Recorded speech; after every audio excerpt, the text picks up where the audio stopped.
Hi, I'm John Maxwell. When the top companies in the world are looking for trainers, speakers, and coaches, there's one name that stands above the rest, and that's Maxwell Leadership. Our certified team members have gotten proven results for companies all over the globe, and our reputation, I'm proud to say, is second to none.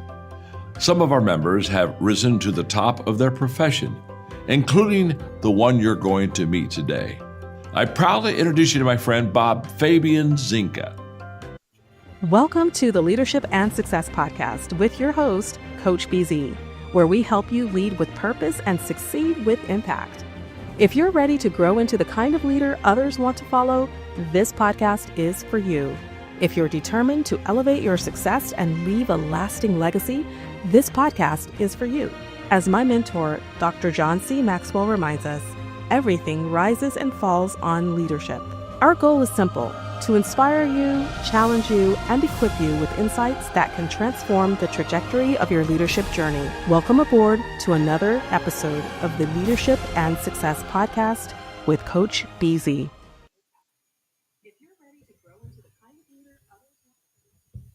Hi, everyone. I'm James Seddon, Commander, U.S. Navy retired. I'm also a retired IT director. I'm now a freelance writer and activist. I started working when I was 12 years old, selling Grit magazine door to door, and I've been working ever since. I got my first leadership responsibilities in 1991.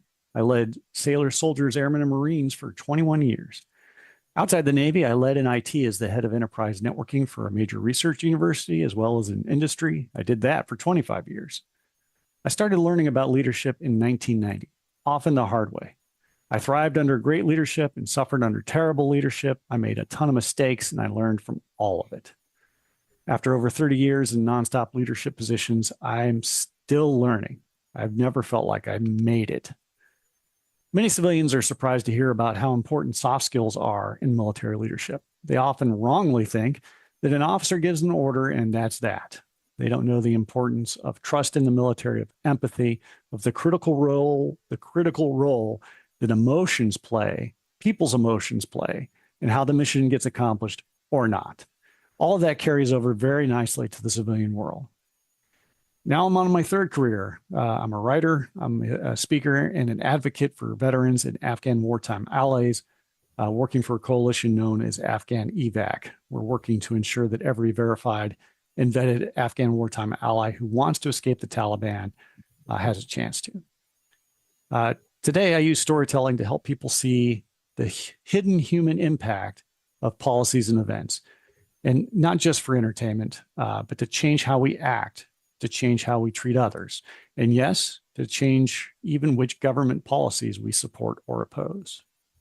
So, whether you're a junior officer looking forward to your next rank and preparing for it, or a Silicon Valley engineer stepping into your very first leadership role, I hope I can share what I've learned along the way and what I'm still learning. So I'm honored to have Coach BZ invite me to the Leadership and Success Podcast to talk about what it has meant to me to lead in uniform, in life, and beyond. I'm really looking forward to it, and I will see you there. All right, everyone, this is Coach BZ. Thanks so much for joining us. I have a very, very special guest today, but before I introduce him, let's do our moment of gratitude, as is our custom. As you guys know, we do this partly because in the Navy, in all of the armed forces services branches, about 22 veterans commit suicides every single day. So it's really an epidemic. And I believe it's not possible to be suicidal and grateful at the same time. So every day, I force myself and I encourage everyone to think about at least one thing that you are grateful for. And if you would, you may close your eyes, put yourself in your happy place, and maybe take a deep breath and think about what is one thing you are grateful for today. In Silicon Valley this morning, we had some rain, and I'm grateful for that. It doesn't rain much here, so I am really grateful for the weather. So what are you grateful for? Please type it in the comments. And also, let us know where you are joining us from, what city, what state, what you are grateful for. And also, if you have a question for my guest, please type it in the comment as well. All right, so let me see if I can do him justice. Okay, I'm gonna try. Today we are going to be having the privilege, really, to meet and speak with Commander Seddon. So, from the war zone of Afghanistan to the storytelling frontline of advocacy and authorship, Commander Seddon, U.S. Navy retired, has lived the Navy's 11 leadership principle and continued to teach them through action, empathy, and purpose. And by the way, I just found out those 11 Navy leadership principles that I learned at boot camp. We stole them from the Army, but that is all good. So, Commander Seddon is a career naval officer turned author and humanitarian. And he reminds us that leadership isn't about title, but it's about impact, right? His work with the Afghan evac and his writing for outlets like the LA Times and San Diego Union Tribune show what service after service truly means. So without any further ado, ladies and gentlemen, please help me welcome from San Diego, Commander James Seddon. All right, Commander Seddon, how are you? Oh, I'm great. I love the cheering crowds. That happens every time I walk into a room. That sound follows me everywhere. Thank you so much for being here. I'm so excited to have you. To get started, can you share one thing you are grateful for? Yeah, it's so funny you have that habit because I do too. We didn't talk about that before today, but I absolutely have that habit. Here's a free tip. I use the Panda Planner. If you don't know what the Panda Planner is, but that's what I use for my daily planning. And it's a combination of like journaling and planning. And there's a section for gratitude on there every day. And it's been a habit I've gotten into recently. And I agree with you. It's a very good habit to be in. Not just to like list the things you're grateful for, but to spend a moment with them. In other words, you write something down, and then you imagine a world where that didn't exist. Wow. It like forces you to feel that gratitude, right? And so today's list is pretty big. I'll just I won't read from all of it. I'll pick one of them. But one of the things I'm really grateful for is the Afghan evac organization and another organization called the International Refugee Assistance Project. Mm-hmm. When I get off this call, I'm reviewing some documents that IRAP, the International Refugee Assistance Project, has helped prepare for an Afghan wartime ally that we're trying to reach safety. And so like it's super easy to feel grateful for that because that's like super important and they're helping pro bono for this. But when I wrote that down and then forced myself to imagine a world without that, it wasn't hard because when I first got in the Afghan evac business, I had no help at all. I didn't know anybody. I didn't know anything about the business. I was completely on my own, and it was miserable. So like this was like a super easy, grateful thing. It's like, oh, I'm so glad I have this expertise behind me. I'm so glad I've got people smarter than me, helping me figure out what the right thing to do for this case is. So anyway, that's something I'm really thankful for today. Well, I am so grateful that for the work that you do. It's really God's work, and I'm really glad there are people like you who do it. Some of us may be a little bit limited in what we can or may not do while still wearing the uniform, but really, what you're doing is extremely important. And thank you so much. Can you let us know a little bit about your leadership journey? How you ended up in the U.S. Navy? Yeah, so I originally, growing up in high school, I wanted to be a fighter pilot. Top Gun came out at the same time. I was always proud at saying that I wanted to be a fighter pilot before Top Gun came out, which is true, although Top Gun certainly helped solidify all that. But so that my original plan was to go be a fighter pilot for the Navy. I knew I wanted to go through ROTC. I didn't want to go to the Naval Academy. I wanted to go to a normal college. And I tell my Academy friends that all the time, that I wanted to go to college, and that's why I didn't go to the Academy. But I knew I wanted to go through ROTC to get my commission and then be a fighter pilot. And then once I started in the ROTC program, part of what that program does is expose you to different parts of the Navy. And I actually came to realize I didn't want to be a pilot after all. So I ended up being a surface warrior. So that's where my leadership experience started. The Navy's very good about training prospective leaders to be ready for that first leadership position, and then throwing them into the deep end immediately after that training. And I benefited from some really good mentors, including the first chief petty officer in my division. The senior enlisted person in my division was the top chief in the boat, and he taught me a lot. On paper, he's my subordinate, but he really taught me a lot about what it took to be a good officer. And so I benefited from some really good people along the way. Did my stint in the Navy, active duty stint in the Navy for 6 years, left active duty, joined the reserve. So my Navy career and leadership continued. Yes. Never was a commanding officer, but I did serve as a executive officer for a couple of units. Wow. And then before I retired from the reserves, simultaneously, my civilian career, I went to the IT workforce as a civilian, and there was a brief period when I wasn't responsible for anybody else, and it was glorious. But then very, very quickly, I got the organization was growing, and I got assigned other people, and yes. I started my civilian leadership career back in 2000, and then.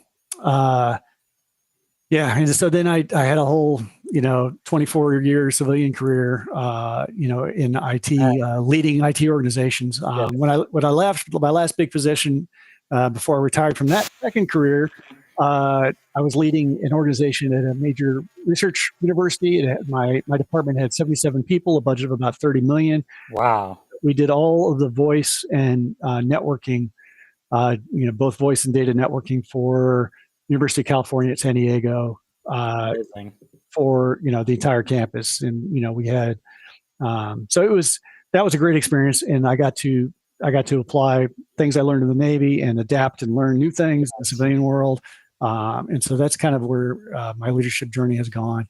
Wow. And then, like today, I don't have any direct reports today, but I'm trying to lead in other ways by being active and public on Afghan evac in particular, and other social and issues that I care about.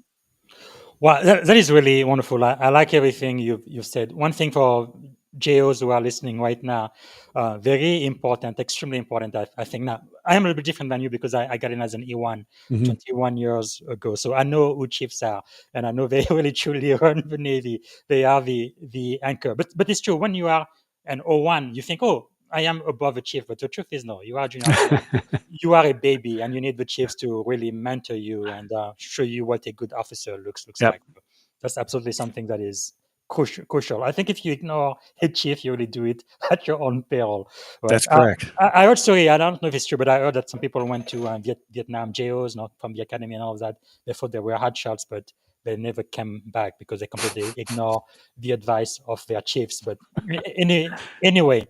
Very, very important. So another thing that you said that's pretty important to know, like me, I've been in the U.S. Navy active duty and the reserve. You started the same way. It's really amazing how you can be in the Navy, even active duty for 20 years. You retire, then you have another 20 years to do something else.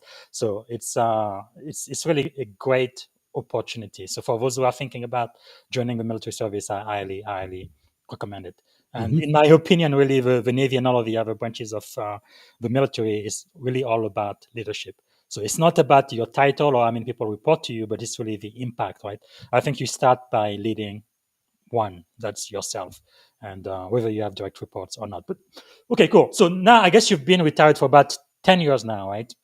From the military, yes.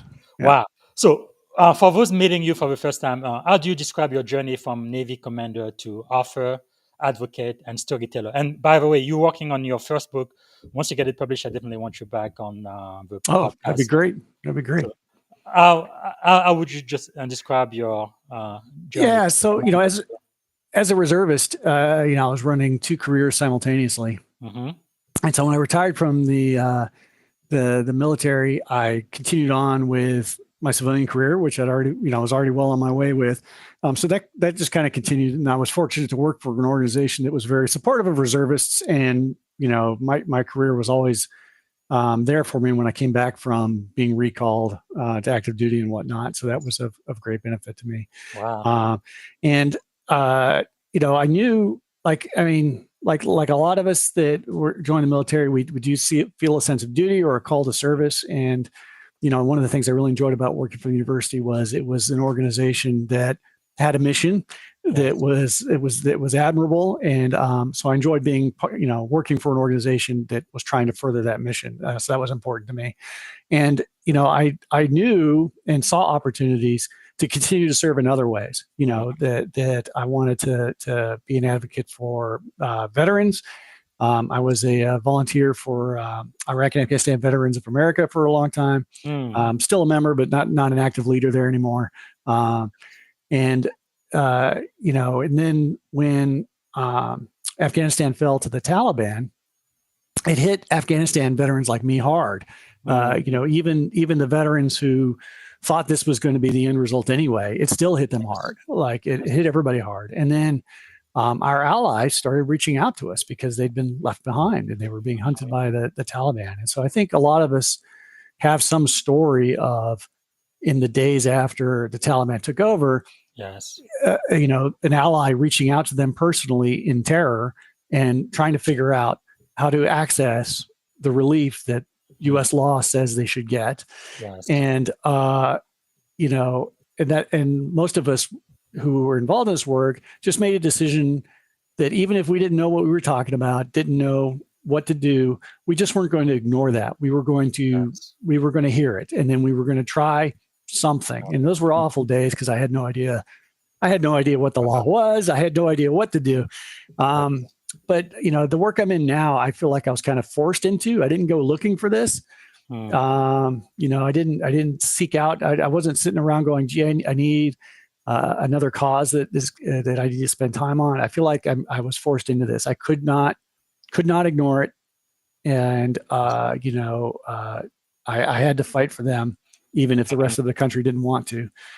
So it's that's really admirable. That's really what leadership really is. That's the essence. Yeah, people say it's admirable. I don't know. I feel like an admirable, somebody worthy of admiration would be somebody who wants to do this. I don't know if I want to do it. Like, I feel like I'm being forced into it. People have said it must feel good to help these people. Like, most of the time it feels awful, the successes are hard and they're rare and there's way more failures than there are successes. It's like, this work is not feel good work. It's awful. You guess what? But for the few people that you are able to help, you are like an angel to them because you really make all of the difference. I was one of my mentors that told me a story. I think it was in a beach, I believe, in San Diego. There was like a storm. I think there had a bunch of starfishes on the beach. And then there was this little boy. He would just take one at a time and put them back in the sea. Mm-hmm. He couldn't do it for all of them, but whatever he could, he did. And when somebody said, what are you doing? You're wasting your time. You're never going to be able to save all of this starfish. You just need to drop it off and go do something else. He's like, well, for the starfish, this is going to be life-changing. I'm making a huge difference in the life of this one. I may not do it for all of them, but I'm doing it for this one. And then he kept doing it. And it's really, really powerful imagery. Yeah, I love that story. And I always say that people too often use the excuse, I can't help everyone. They use that as an excuse to help no one. And I always think that's a poor excuse. True. You may not be able to help everyone, but you can help someone. Mm-hmm. And that would just make such a huge impact. And again, leadership is about impact, not title or anything like that. So you often describe yourself as a recovering IT manager and regularly unsuccessful fisherman. I love that humility. What does that say about your outlook on life and leadership? Yeah, so I think humility is super important to being an effective leader. Only a fool thinks they're never wrong. Only a fool thinks that. We are all wrong sometimes, right? But only a fool thinks they're never wrong. And so whatever the situation is, I think humility is important for leadership because people who never think they're wrong, the rest of us see right through that, right? When they make a mistake and deny it, the rest of us see right through that, right? So I don't know what act they think they're doing, but humility is super important because it makes you approachable. It makes you genuine. It builds trust with your subordinates. Trust with your subordinates is a big thing. And so, holding open the possibility, both internally and externally holding open the possibility that you could be wrong, that this could be one of the times that you're wrong, I think is a very effective tactic. I think it's the right thing to do. I also think it's a very effective leadership tactic because your subordinates will respect that. There's been times where I've made a call that's not popular, or I've made a call where there have been some people that very strongly felt like that's not the direction we need to go. And I think the best thing you can do in that situation is explain, that you have to make this call, why it is that you're making the call that you're making, and hold open the possibility that you could be wrong. Right. Like in that conversation, say, I have to make this call, due to my position. This is my call to make. This is why I'm making this call. No one else can make the call. I have to do it. Here's why I'm doing it. And I could be wrong and you could be right. And here's what we ought to set up. Like, let's set up some metrics we can monitor. Let's set some tripwires, the things that you're worried about. You think I'm wrong. Let's set up some tripwires so that if it starts turning out that you're right and I'm wrong, we'll set off these tripwires and we can make a course adjustment, right? Wow. Like that kind of approach that includes the humility to admit you might be wrong, super effective with subordinates. Subordinates don't expect perfection, right?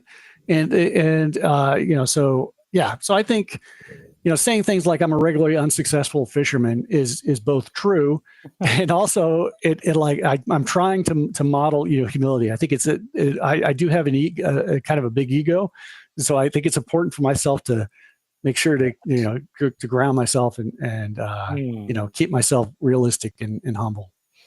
That is really, really powerful. And I think that's also the best way to really create trust, right? Because as a leader, that is really the most important thing. You want your people to trust you and you trust them. And that's why I see in the Navy, right, we are willing to go above and beyond, even to the point where you may have to put your life on the line for the sailor to your right or to your left because of that trust, that esprit de corps that you create. So that's really, really powerful. So let's talk about those Navy's 11 leadership principle, which I just found out we completely stole from the U.S. Army. Which one of those? You memorize all of them as a midshipman, and I was at RTC. Great mistake. I mean, Great Lakes when I learned them from the first time. So, which one of those principles guided you the most in your naval career? I had to memorize them too, and I can't recite them from memory now. But like the first few have always stuck with me. So like if you're only going to read half of them, read the first five, and they're real brief. Like the first one is know your people and look out for their welfare. Yes. Like that's number one. And I think that's something that a lot of leaders overlook, right? Is that people and their emotions are highly relevant to mission accomplishment. Like I've met, especially in the IT world, the IT world is full of people that are like, it's all about the tech. Like this is the best technical solution, period, end of discussion. And it doesn't matter what your feelings are about it, right? Like IT is filled with people like that. Yes. But that is so wrong. Like, everything in this world that human beings are engaged in are about the people. Like there is nothing that isn't about the people. If your technology is failing, people are going to be part of the solution. If your technology is failing, people are probably part of the problem. Like, it's always about the people. So, we talked about, building trust with your people. One of the most important, trust has nothing to do with like your subordinates don't need to like you. It's nice when they do, but that's not required. But I think what is required is for them to trust you. And one of the things they have to believe is that you don't hold any ill will towards them, that you're not looking for bad outcomes for them, right? That you're focused on the team, you're focused on the mission, and you're not trying to harm them, right? And so the first one there, know your people and look out for their welfare, speaks to all of that. Like you know who they are, and you must look out for their welfare. Like you have to keep their emotions in mind, their situation in mind. And you have to not hold any ill will, even toward the people you don't like and that you have ill will toward. You have to pretend that you don't, and act like you don't if you want to be an effective leader. The next one's keep your people informed. It's pretty simple. Next one is know yourself and seek self-improvement. Again, that's talking about that humility. If you need self-improvement, it means you're not perfect. So know yourself, seek self-improvement. Next one is be technically and tactically proficient, and that applies even in the civilian world, right? Your subordinates don't want perfection, but they do want you to be competent at your tasks, right? So, you need to understand what level of proficiency you need in your line of work and work to gain that. And the last one, again, also speaks to humility. Seek responsibility and take responsibility for your actions. Yes. And, that includes, admitting when you were wrong, admitting when your subordinates were right, or your peers or your bosses or whoever. That's powerful. Nobody, your bosses nor want to see is they want to see that you recognize when you've messed up, that you acknowledge that you messed up, and that you learned from your mess up. That's what they want, right? And so, those are just the first 5. And when I was in one of my first experiences with an actual enlisted Navy person in training, he told me, he said, being in the Navy is easy. Everything you're supposed to do is written down. And then they give us these 11 leadership principles. I'm like, okay, here it is written down. I need to do this if I want to be a good leader, right? Yes. And boy, I've just been floored at how well they work. Like if you ponder them and you think about them deeply and you figure out what it means, and you try to emulate it, you're going to do well if you actually follow these. Yes. Yeah, I can definitely relate to that. Being in the Navy is easy because everything is written down, especially at boot camp. I tell you when to wake up, when to sleep, what to wear. You don't have to think about anything. So your life's pretty much laid out for you. That definitely makes it easy. So if I say mission first, what do you say? Well, I'd say, okay, fine, but you're not going to do that mission without these people. Yeah, people always. That is exactly right. So that is wonderful. So you just mentioned that too. No, you talked about trust, and really the goal is not for you to be liked, right? Trust doesn't mean like, but starts with never lying to your team. Mm-hmm. Can you share a moment when that principle was tested in your? Sure. Command? I mean, there are going to be times when maybe you can't share everything. There could be confidential information that you're privy to from your boss, the boss at the boss level. Yes. That for, especially in the civilian world, that for regulatory or legal reasons you cannot share with your subordinates, but is the reason why something is happening, right? And there's you're tempted in situations like that to sort of come up with a more plausible answer, right? And I think that it's super important never ever to lie to your subordinates. So like if don't say it's somebody else's fault. Don't make up a reason. Just give it to them straight. If you can't tell them something, say, I can't tell you. And here's why I can't tell you. I can't tell you for regulatory or legal reasons, right? Yes. They're not. And then you say, I know you're not happy with that. And in your shoes, I wouldn't be happy with that either. But it's the truth, right? Like never lie. If you and it goes to, if you made a mistake, don't lie about that. Definitely don't lie about that. Say, nope, I really screwed that one up, didn't I? Wow. Certainly never lie to your team. I think the elements of trust start with never lying to your team. The elements of trust, are them believing that you have their welfare in mind. Like even if something you're doing is not great for them, that they believe that you're not doing it to harm them. You're doing it for mission reasons. Yes. They have to believe that, right? And these are things you can't trust is something that has to be built up over hundreds and thousands of them observing you in small interactions, right? Hundreds and thousands of those, where in each of those hundreds of instances, they see you knowing them and looking out for their welfare. They see you telling the truth, even if it's uncomfortable for you to tell them the truth. Like they see all of that stuff.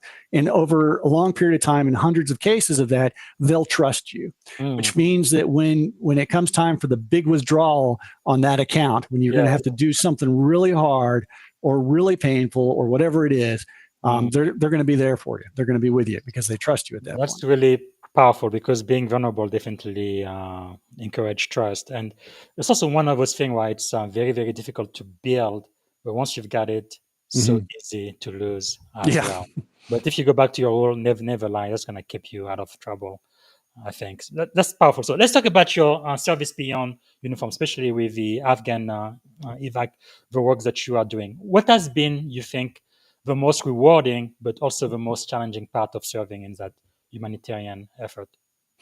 Yeah, excuse me. So the most rewarding part are the people that we get here successfully. They're I'll try to say this without tearing up because it's just a moving story. But one family that it wasn't just me, but I was a critical piece of getting them here.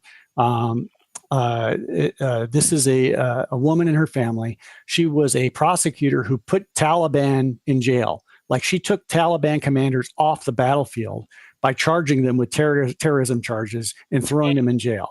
Wow. Right. So she was absolutely a wartime ally as an Afghan civilian. Like she was directly aiding the war effort by taking Taliban commanders, Taliban bomb makers, all these Taliban financiers. She was using the criminal justice system to take these people off the battlefield, and they wanted her dead because of it.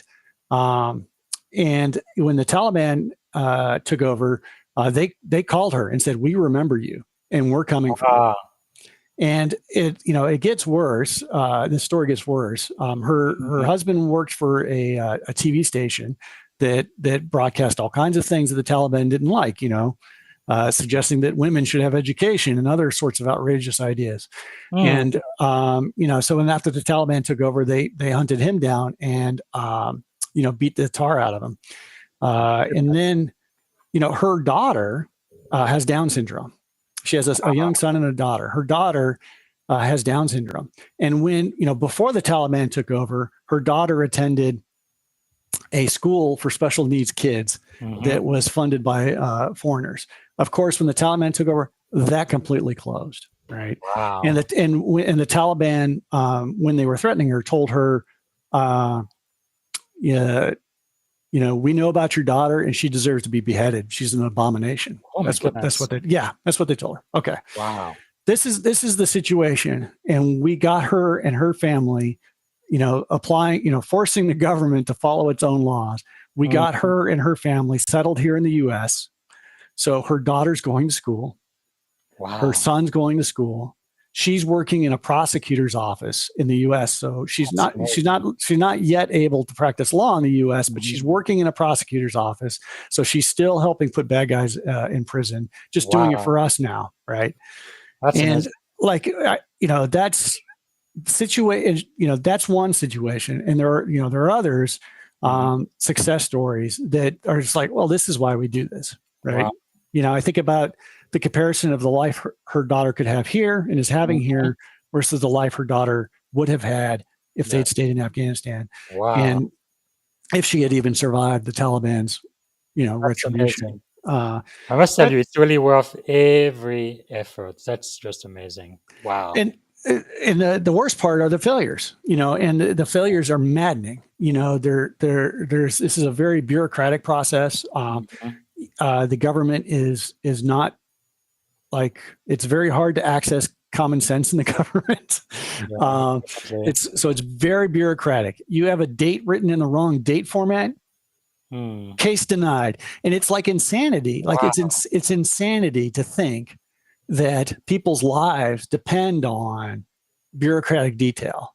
Yes. But in this work, they do. And so, I am unfortunately in contact with lots of bona fide wartime allies who are not going to be able to come to the U.S. And for some of those people, I don't know the whole story, so maybe there's a good reason. The government has access to information that I don't have. But for others of those people, I'm thoroughly convinced there is no good reason. It's a dumb bureaucratic reason that they can't come. Wow. And it's hard to live with. So there's a lot of. I feel like in this line of business, I feel like I'm fighting the Taliban and my own government simultaneously to save people that stood with us in wartime. And that's not a good feeling. So I was going to ask you that later during the show, but let me ask you now. For those who are watching and who want to help in some small ways, what can we do to support you and the work that you are doing? Yeah, so that's great. So follow me, I'm pretty active on LinkedIn, so you can follow me on LinkedIn, or I'm on Facebook or Twitter or Blue Sky. I'm on all that. So you can track me down, follow me there. And it is not rare for me to say, hey folks, I need you to do this, and, put something there. So that's one way. Look up Afghan Evac, my organization. You can donate to them. If you don't have anything but cash, that helps. We spend a lot of time in Washington, D.C., talking to policymakers and lawyers.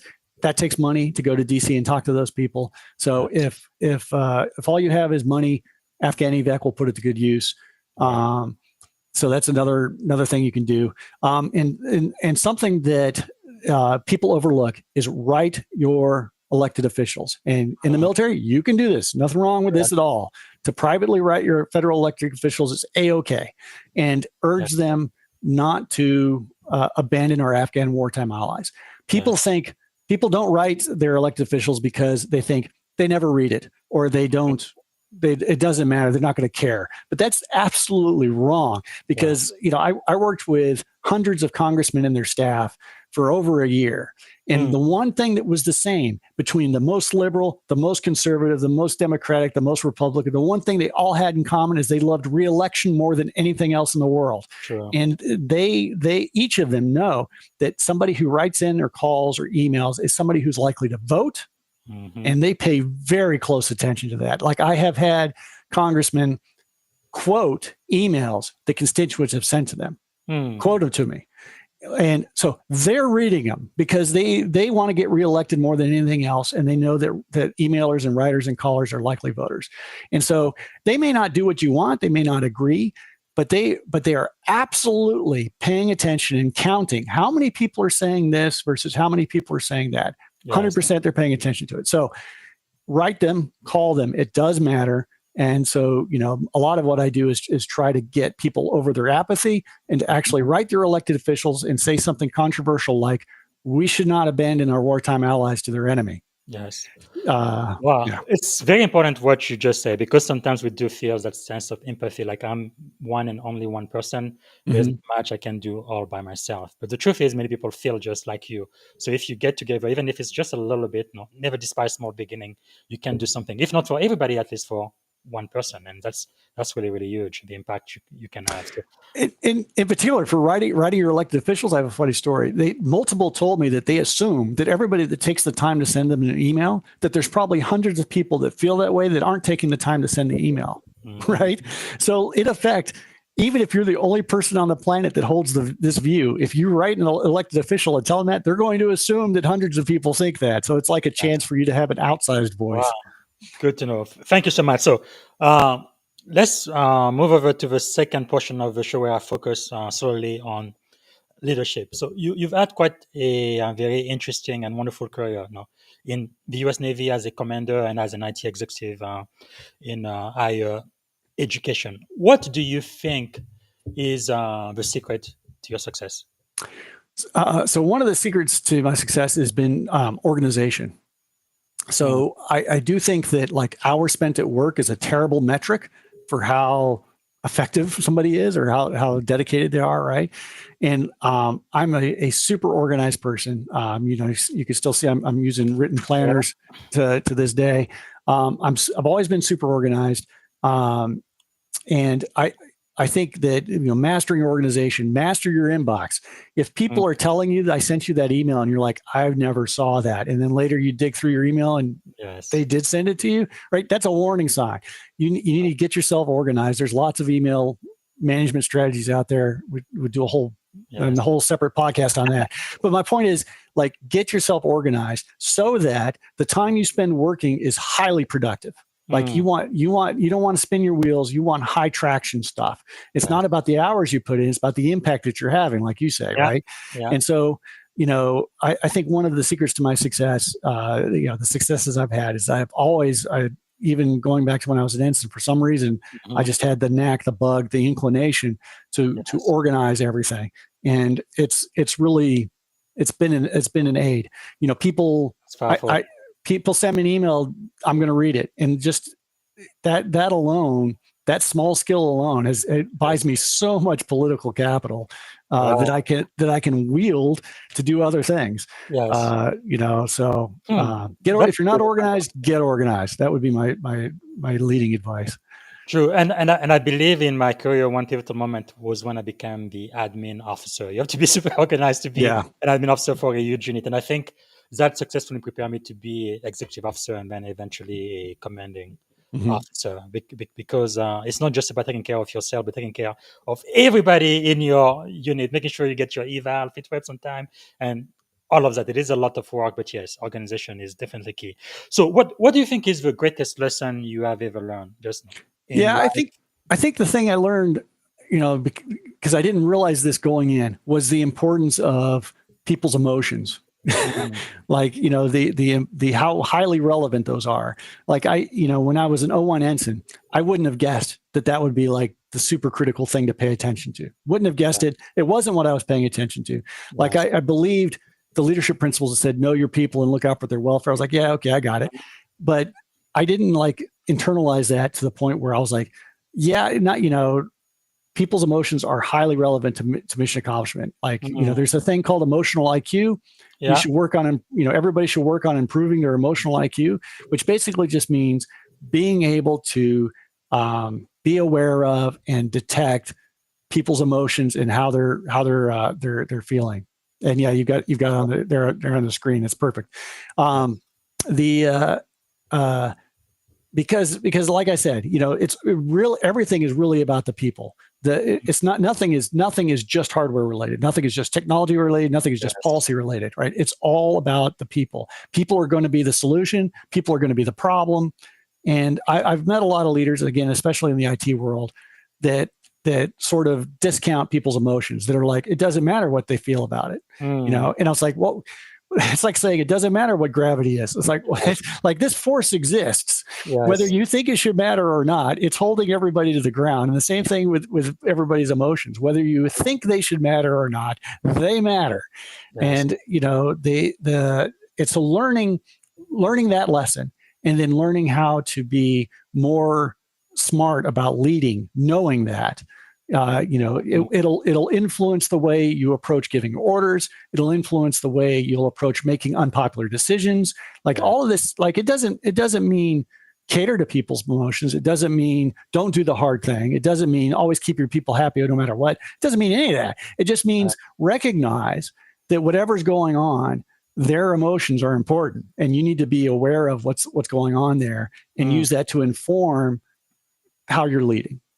That's really, and that's something I know now that I did not know when I started. Wow. Mission first, but people always. Okay. So what are you learning right now? Yeah. So from the be technically and tactically proficient aspect, right? I'm still learning the ins and outs of U.S. immigration law 3 years into this game. Yes. So like the part of the tactically proficient part, I'm still learning that a lot. I'm grateful on my gratitude list. I'm grateful I work with a lot of people who know this stuff cold and are willing to share and help me in that. So that's definitely something I'm learning. On a more like personal side, I'm learning how hard it is to be a consistent writer and to finish a book and then get it published. So I've learned a lot about the publishing industry and what is a book's journey from idea to publishing. So I've learned a lot about that, and I've learned a lot about myself about like what does it take to be a consistent writer who's making progress toward your goals. Who's going to finish this book and get it published, right? Like what I'm learning a lot about myself, about what it takes to do that, and what I'm good at in that regard and what I'm not so good at in that regard. So those are kind of my learning journeys at the moment. That is powerful. My primary mentor says there are 5 major disciplines to professional development, and he writes every single day. He has published more than 90 plus New York Times best-selling books, but it says every single day, whether it feels like it or not, he thinks, he writes, he asks questions, he files, and there is one more thing. I can think of a 5th one now. But anyway, every single day he is doing something towards that. He's always writing, asking questions and filing and thinking about the subject. That's how you become a master at whatever you do. That is quite powerful. So how has, we know about all of your successes, but how has failure shaped your life? Yeah, so like I'm a chess player. I'm not very good, but I have a chess player, and I've discovered that I learn a lot more from losses. I like to play on chess.com, which has a great analysis tool that'll analyze the game you just played and give you advice. Probably talking too much about chess, but one of the wonderful things about chess is that everything is your fault. Like there is no luck involved. Right? There is no luck involved. There is no like physical skill involved, right? Every single move that's available to a chess master is available to me. And if I don't take it, that's my fault. That's on me, right? Like, so like there is no deflection. in a chess loss. And what I've discovered when I analyze both my losses and my wins, but boy, do I learn more from my losses, because knowing that if I lost, it's because something I did creates this motivation to figure out what was it I did that put this game on the losing track for me, and to go back and figure out where that was. And that is, I learned so much more from that than I do from the games that I win. Because the games that I win, I did perfect, which is like, no, probably not. You probably lucked out. Your opponent probably overlooked your mistakes, and a different opponent would make you pay for them. Wow. And so what I've learned about failure, I guess, or how has failure changed me, is I've learned to sort of lean into the fact that failure is the best teacher. That failure is where you're going to learn the most valuable lessons that will lead to future successes. And, something the military is good at, that I think people that are in the military enter the civilian world with an edge up on this, and that is the ability to exist in discomfort. Like the military, does a lot of this in boot camp with physical discomfort, but there's also, emotional discomfort. There's military is good at inflicting various levels of and dimensions of discomfort, right? Yes. But one of the things the military is very intentional about teaching you is that even though you're uncomfortable, you can function, you can think, you can act. Like the fact that your discomfort is not an emergency, it's unpleasant. Yes. But it's not something that needs to ruin your day. It doesn't need to keep you from being effective, right? And so failure is very uncomfortable. It's not a pleasant feeling. It's very uncomfortable. But the Navy helped teach me that that's okay. It is uncomfortable. It is creating a lot of discomfort. I can still learn from it. I need to tolerate that discomfort. I need to look for the hidden gems. Right. And if I succeed in learning from this failure, I'm going to be better set up for successes in the future. Wow. And so anyway, that's how I try to, and I'm a work in progress. Sometimes I do that better than others. Sometimes I fail and I'm completely bitter and I don't learn a thing. But so you might say what is aspirational, right? But I think that's the way that leaders ought to approach failure. No, that is so great. And two things you said, definitely believe in extreme ownership. If anything is wrong, you have to look in the mirror, right? Like that old song, it's me, oh Lord, looking for. It's not my brother, not my sister, but it's me. So that's very, very important. I think in the military, we pretty much teach you how to take responsibility. But at the same time, though, I'm going to push just a little bit back. I think sometimes you can be a little bit lucky too, right? Because sometimes in life, somebody else can have even better skills or education, certification, or similar background maybe, but you get the job, you get to be CEO, and they don't. And that pretty much separate who's going to become a captain or a one-star and who is not. So sometimes I think you just get lucky. But yeah, I love everything you've said. So let me ask you this. Sorry to interrupt you. I didn't mean to interrupt you, but before we move on from that point, I didn't mean to suggest that every failure is your fault, right? It's true in chess. It's not true everywhere. It's absolutely true that sometimes the failures that you're experiencing were not avoidable. I still, even in those cases, though, I think the right strategy is to tolerate the discomfort and look for lessons. Absolutely. I guess one of my mentors says, the setback is a setup for a comeback. So as long as you stay resilient and keep learning, like another one of my mentors says, sometimes you win, but sometimes you learn, not fail. Yeah, that's a good way to say it. Yeah, I like that. But, wonderful. So who are some of the people that you follow? Some of your thought leaders right now?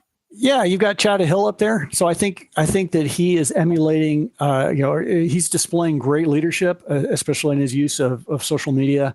And if you follow him at all, what you're going to see is tons of empathy for subordinates. You're going to see tons of emotional IQ. Like it's going to be obvious that that's a man who believes that he labels it morale, right? He says morale is absolutely essential to mission accomplishment.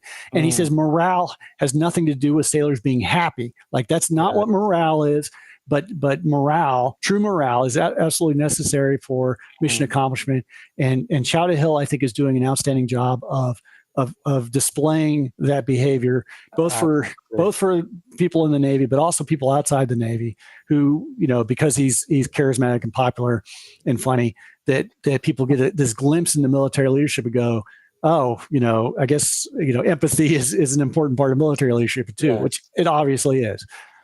Well, that's powerful. And by the way, I'm trying to get Captain Chris Early on the Leadership and Success podcast. Hopefully, he's going to be one of our guests soon. And what about this one? Yeah, Des Walker is another person. I haven't met Desmond, but he's somebody else that I ran across on social media. It was like, oh, check this guy out. I followed him just as he was taking command of his ship, and sort of followed his postings as he took his ship through his workup cycle and took it into combat in the Red Sea. And I think that he's also somebody who is like displaying traits that I admire, and traits that I feel I'm like weak on, like I don't know. He exudes this confidence and positivity. Like, we're going to get this done, and I think it's inspiring in a way that I don't think I inspire people, that I think is anyway, admirable. So I think he's another good person to follow. I must tell you another thing admirable about you, right, is that self-awareness and humility. I think that really make some of the best leaders I've ever met.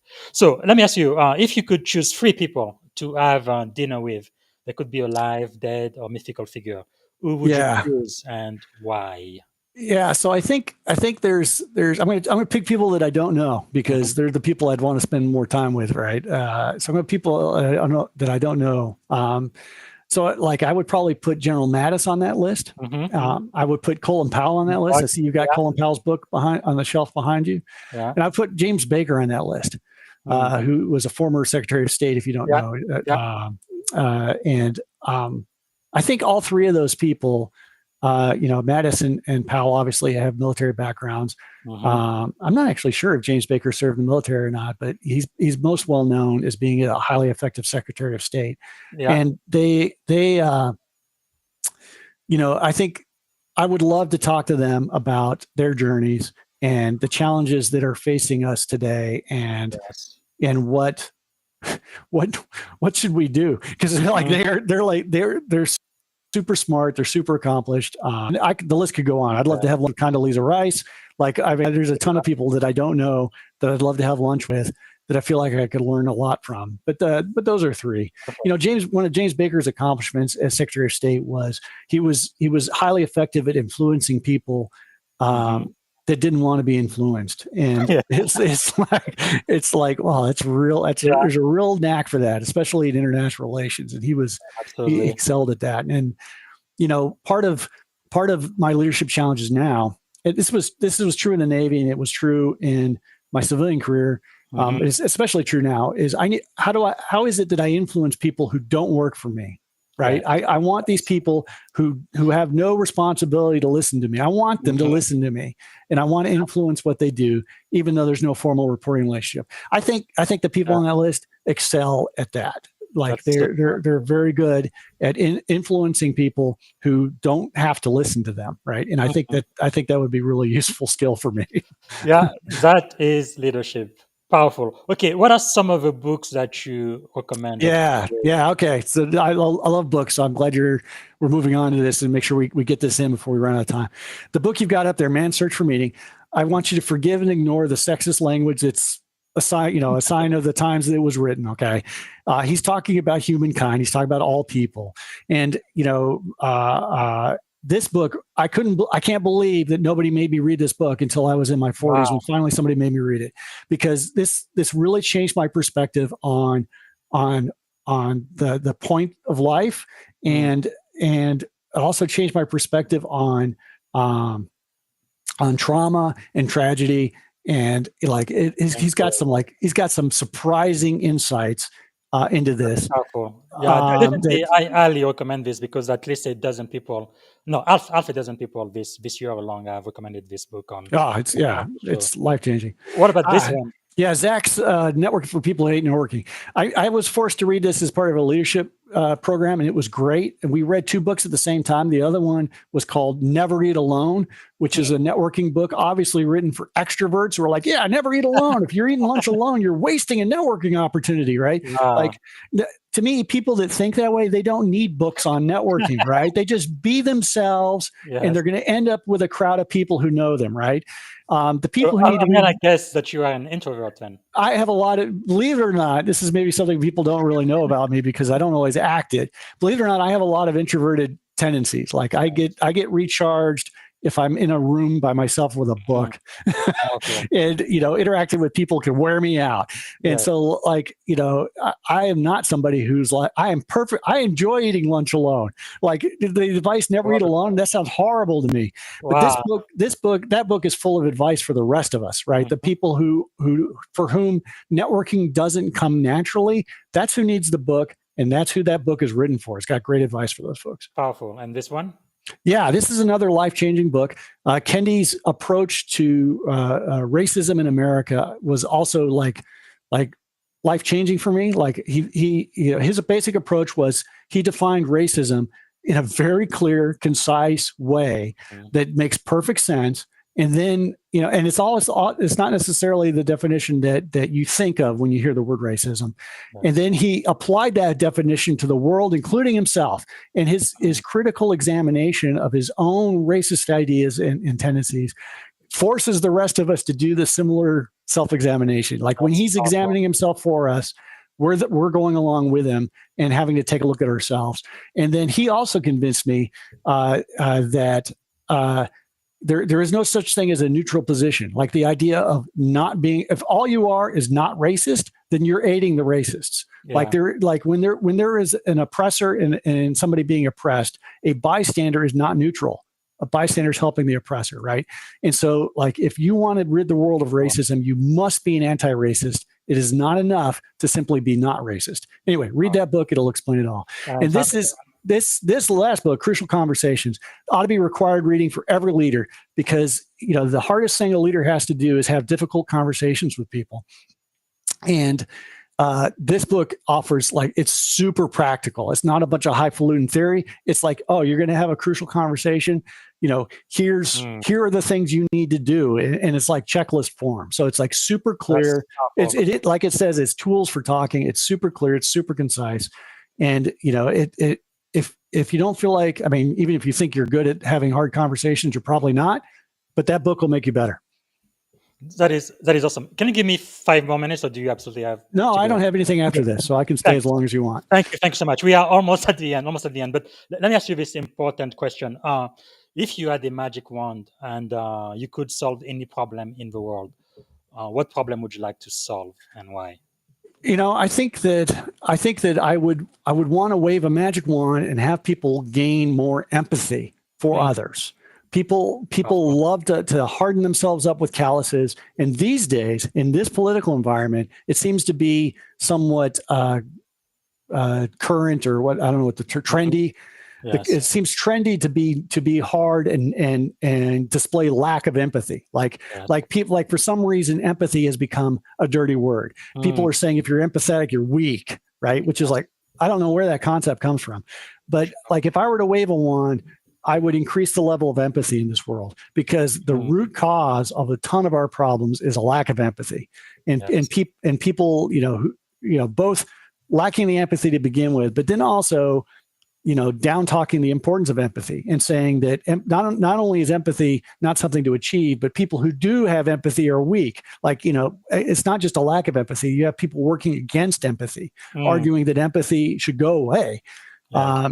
And it's it's one of the root causes of much of the evil in this world is a lack of empathy. Because it really makes all of us human. Because if you look at everybody else as a human being like you are, you will not be treating them a certain way. Yeah, that's definitely the type of world we want. Okay, so let me ask you, I guess this is one of the last question. If you had one and only one day to live, what would you have liked your final contribution to be? Yeah, so I think this is something also important for leaders to keep in mind. If I had one day left, it's going to be all about my family that day. And I think that's an important an important thing to remember for leaders is that not only are you much more than your job, but all of your people are much more than their jobs. And this was actually on my first midshipman cruise. The commanding officer of the submarine I was on gave us some advice as officer trainees. He says, "Let me tell you, there's going to be pressure to put in insane amount of hours. Don't put in an honest day's work and go home." And I thought that was great advice for a commanding officer of a submarine, which tends to be kind of a workaholic community, to offer. And and so I think if I had one day left, it's going to be about my family. And there's been some interesting books and articles written by hospice workers who are their profession is spent with people who are in their last days. Yes. And uniformly, those workers tell us that nobody, as they approach the end of their life, not one says, "I wish I had spent more time at work." Not one of them, not one. Right. Wow. And so I think that as we're all going through our leadership journeys, as we're all spending time at work, I think that's important to keep in mind. That be effective at work, be successful at work, be a good leader, accomplish great things at your organization, and keep in mind what's also really important. That is really, really key, especially for those who are in difficult position, like in the military, where you travel all the time. You are away from your family sometimes for a year and a half or two. One thing I started thinking, especially when I was enlisted, I'm like, oh, it looks like the Navy just issues you everything. Like I don't have to buy anything, my shoes, my uniform, everything. I'm like, I wonder if they're just gonna issue me a wife after I put in 20 years or so, and my wife in your sea bag don't want to be with me anymore. But really, what does it profit you, right, to gain the entire world after a great career in the Navy and all of those accomplishments? You go home, your kids don't want to talk to you, they hate you, and your wife hates you. I mean, what kind of life is that? So, okay. Another question I want to ask you. So this is normally where I would come and say thanks so much for your time and being one of our teachers and giving us so much wisdom and insight. And what can we do for you? So we've kind of have already covered that. So we asked the people to follow you on LinkedIn for all of your updates, but also if they can, to please support afghanevac.org. Let me see. Yep, that's them. Shows better here. No, hold on. You here? Here we go. And people can go there, take action, donate. Again, so you don't have to, but for people who follow my show, when I ask people to give is to only give $5, because to me $5 anybody and everybody can participate, right? It's the cost of what? Starbucks cup of coffee, and I think anybody and everybody can do that. Please consider that, and I really, really do appreciate it. Okay, so Commander Seddon, we are pretty much at the end now. So let me ask you. Oh, before I do that, is there a question I should have asked you that I haven't asked yet? Gosh, I don't know. I think we hit all the important ones. Okay, very good. All right, so this is probably the most important question from my perspective.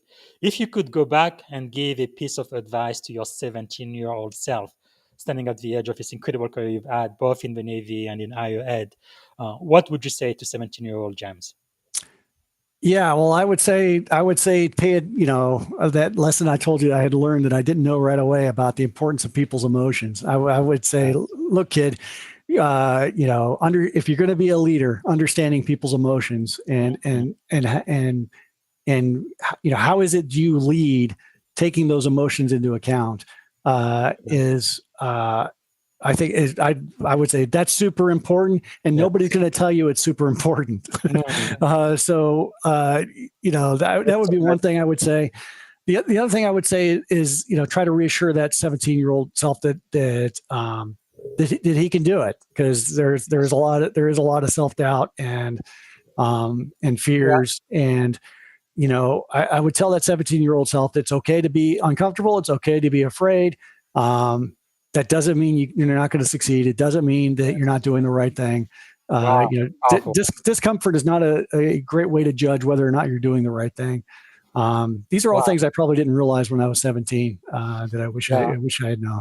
Very, very, very powerful. And what you say about EQ is so important. Like, I live in Silicon Valley. I think our IQ here probably off the chart for most places. But our emotional intelligence, we definitely, absolutely need to work on that. Yeah. Because we have a lot of very, very smart, geniuses really, but kind of jerks too, and Yep. that care much about people's feeling, which we need to improve. And those people will never be as effective as they could be if they would only pick up that skill. True.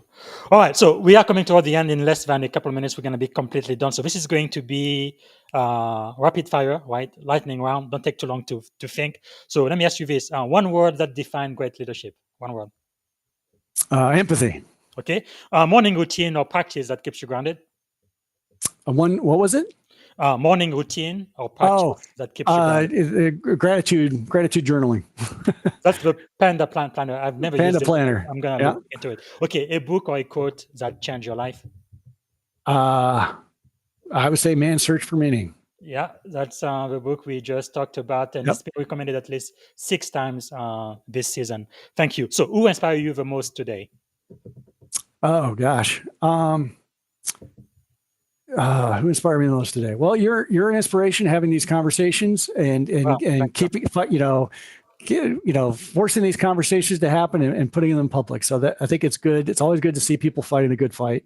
Well, thank you very much. However, I always feel uncomfortable when people choose me. Like this season, I've been doing this for 4 years now. This season, at least 3 or 4 people have chosen me as the one who inspired them the most, or one of the people they would have dinner with. It is okay. I accept. I've had dinner with you already. But, yeah, no, it's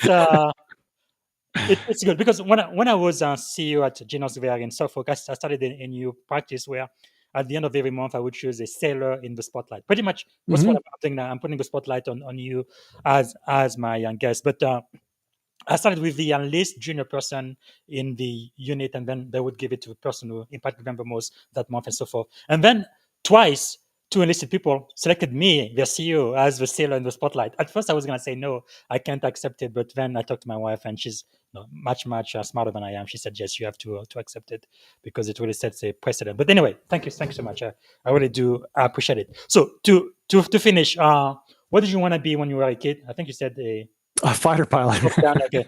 So many people in the Navy would do. Okay, 3 adjectives describing you as a child. An adjective describing me as a child. Over optimistic. Okay, 2 more. Over optimistic. 2 more. Oh, 2 more. Smart and disciplined. I was a pretty disciplined kid. Okay, what about as an adult? I think I am, more realistic. I'm still pretty disciplined. That's helped. And I would say more empathetic. Okay, and the last question is, what is one word that represents our shared experience in this podcast today? A friendly and fun talk about leadership and what it means. That's probably, you probably asked me to say one word, and I gave you 10.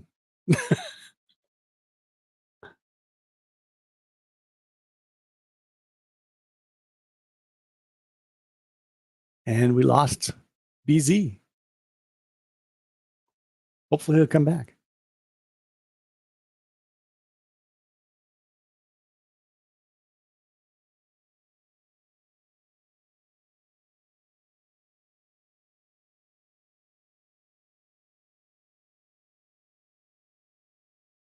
Until then, we can all share an awkward silence.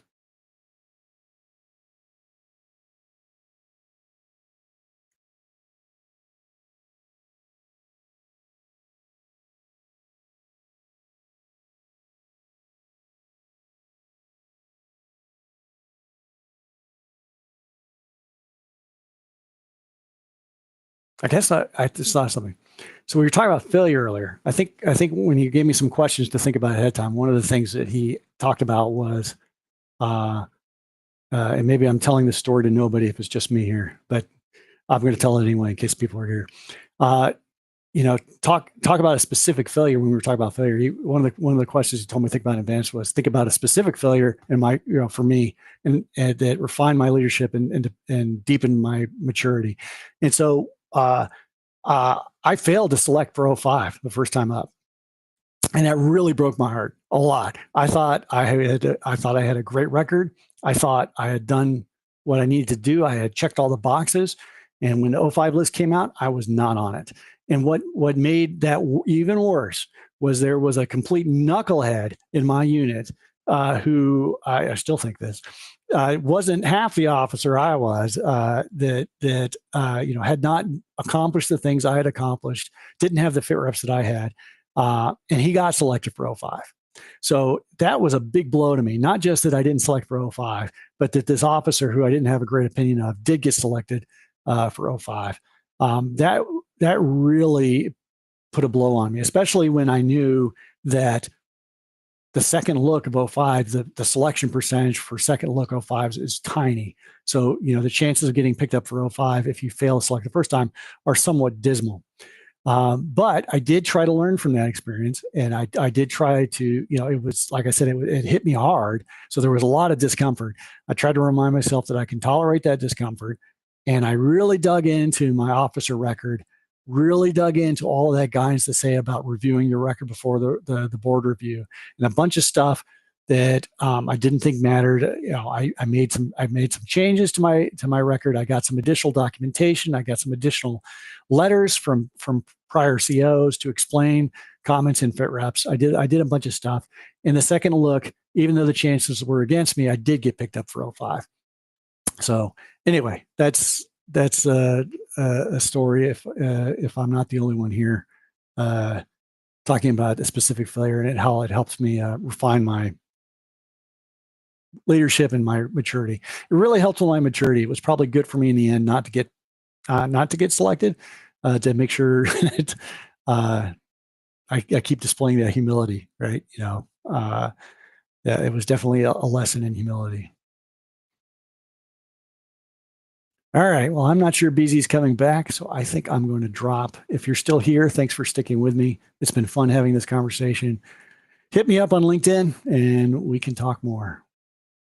All right.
All right. James, okay, very sorry. This is what you do when you do your show live. I completely lost my internet. It is back now, but actually we were at the very end. I normally do not edit this, but I will just edit that with what you said and then my outro. So this is pretty much it. The very last question I had for you was one word that represented our shared experience on the podcast today, and that's it. Yeah, I think I gave you 10 words in back. So I think one word to be fun. I think this was fun. The 10 words was more like a fun conversation about what it means to be a leader. Fantastic. Well, thanks so much. I'm really, really grateful for you being on the show. And again, thank you so much for your time and for really sharing your wisdom and insight. I appreciate that so much. I'm honored to be here and that you thought of me as somebody who might be interesting to talk to. So thank you. Absolutely. Thank you so much. Bye. All right, bye-bye. All right, everyone. This is exactly what happened when you do your show live on LinkedIn. Sometimes it doesn't happen often. I think this is the third time it's happened to me in the last 4 years. But anyway, thank you so much for being here. I will edit the show for those who are going to download it on all of the major podcast platform like Apple Podcasts, Google, and Amazon, and everywhere you guys find your podcast. And really quickly, tomorrow I'm going to have the pleasure of speaking with my friend, best-selling author Mita Malik, workplace strategist and top voice. That's going to be tomorrow on Thursday. And then on Friday, I will have the great honor of speaking to 4-star General Glenn Van Erck. He is the former commander for NORAD and U.S. NORTHCOM. And the following Monday, my mentor, Dr. Tim Elmore, will be talking to us about the Gen Z playbook. What does it mean to lead Gen Z? Leadership 2.0. All right. And thanks so much for being with us today. Again, sorry, I lost my internet connection there for just a second, but thanks again for being with us. Bye for now. Thank you for tuning in to the Leadership and Success Podcast with your host, Coach BZ. If today's episode added value to your leadership journey, be sure to subscribe, share, and join us again for more wisdom nuggets on how to lead better and achieve greater success. Remember, leadership is the most critical skill of our time. The world will always need leaders to inspire others, drive innovation, and execute meaningful strategy. So why not count yourself among the bold leaders shaping the 21st century? Until next time, stay inspired, stay committed, and keep leading with excellence.